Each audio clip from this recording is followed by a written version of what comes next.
तो दिव्या हर रोज की तरह हमारे साथ जुड़ चुकी हैं मॉनसून से जुड़ी जानकारी देने के लिए। लेकिन दिव्या के पास जाने से पहले जरा आपको बता दें कि मॉनसून ने हालांकि समय से पहले दस्तक दी थी, लेकिन अब इसकी रफ्तार थमती हुई दिखाई दे रही है। मुंबई और बंगाल के कुछ इलाकों से मॉनसून आगे ही नहीं बढ़ रहा है। स्काईमेट के मुताबिक 16 जून के बाद झारखंड, बिहार, पश्चिम बंगाल और मध्य भारत में मॉनसून के अब फिर सक्रिय होने की उम्मीद जग गई है। 16 जून के बाद 2 दिन और गर्मी बर्दाश्त कीजिए आप लोग। मुंबई में जून की शुरुआत में बारिश कम दर्ज की गई, लेकिन अब वहां के हालात बदलने वाले हैं। मुंबई में कल यानी 15 जून तक भारी बारिश और 16 से 18 जून के बीच दोबारा तेज मानसूनी बारिश की संभावना है। वहीं अब बात कर लें जरा दिल्ली की, एनसीआर की, जहां पर कि हम लोग मौजूद हैं। वहां पर भीषण गर्मी का दौर जारी है और 14 जून से मौसम में बदलाव के संकेत मिल रहे हैं। तो अभी हम लोगों को भी थोड़ा और उबलना बाकी है। वेस्टर्न डिस्टर्बेंस और चक्रवाती हवाओं की सक्रियता की वजह से दिल्ली में 15 जून को धूल भरी आंधी और हल्की बारिश हो सकती है। दक्षिण पश्चिम मानसून के अगले कुछ घंटों में विदर्भ, छत्तीसगढ़ और उड़ीसा में आगे बढ़ने की संभावना है। कर्नाटक, महाराष्ट्र, अंडमान निकोबार और तटीय क्षेत्रों में भारी बारिश के आसार हैं। अगले 2 दिनों के दौरान उत्तर पश्चिम और मध्य भारत में अधिकतम तापमान में कोई बहुत इंपॉर्टेंट परिवर्तन होने की संभावना नहीं है। यानी जैसा मौसम है उसी तरह के मौसम को आपको झेलना पड़ेगा, बर्दाश्त करना पड़ेगा। और उसके बाद तापमान में धीरे धीरे 2 से 4 डिग्री सेल्सियस तक की कमी की उम्मीद जताई जा रही है, अभी तक के जो आंकड़े बता रहे हैं। वहीं अगले 24 घंटे में पूर्वी भारत में भी अधिकतम तापमान में कोई ज़्यादा परिवर्तन होने की संभावना नहीं दिखाई दे रही है। अब चलते हैं दिव्या के पास, और ज़्यादा अपडेट्स उनके पास है, उनसे जानने की कोशिश करते हैं कि क्या कुछ चल रहा है देश भर में मानसून की स्थिति को लेकर के। दिव्या बताइए।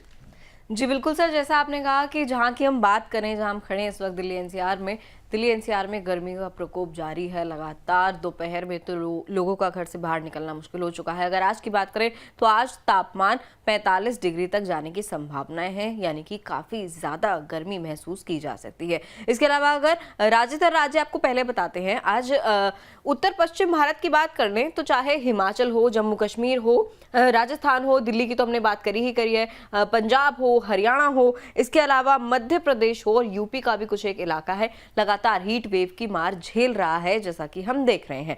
लेकिन 18 जून तक ऐसी संभावनाएं हैं कि 12 जून से और 18 जून के बीच में हल्की फुल्की बारिश इन सब इलाकों में, इन तमाम इलाकों में देखी जा सकती है। तो उम्मीद है कि गर्मी से थोड़ी बहुत राहत मिलती हुई नजर आएगी।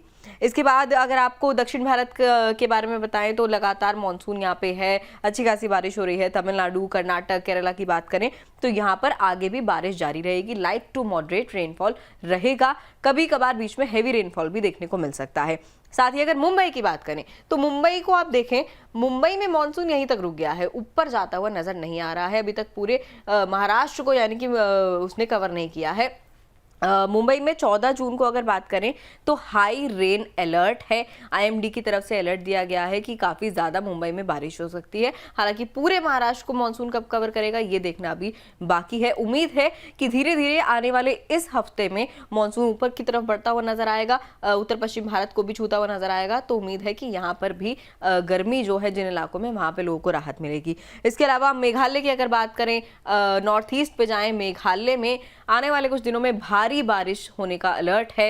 हालांकि वहां पे भी रेनफॉल जारी है, लाइट टू मॉडरेट रेनफॉल हो रहा है, बीच बीच में भारी बारिश भी देखी जाती है। लेकिन आने वाले दिनों में काफी ज्यादा heavy to heavy rainfall Meghalaya में हो सकता है। साथ ही अगर बिहार, ओडिशा और झारखंड की बात करें, इसी के साथ वेस्ट बंगाल की भी बात करें तो यहाँ पर आने वाले कुछ दिनों में गड़गड़ाहट महसूस हो सकती है बादलों में। इसके अलावा हल्की फुल्की बारिश देखी जा सकती है, साथ में आंधी चलने की भी संभावनाएं हैं। और अगर राजस्थान की बात करें तो राजस्थान में धूल भरी आंधी भी चल सकती है।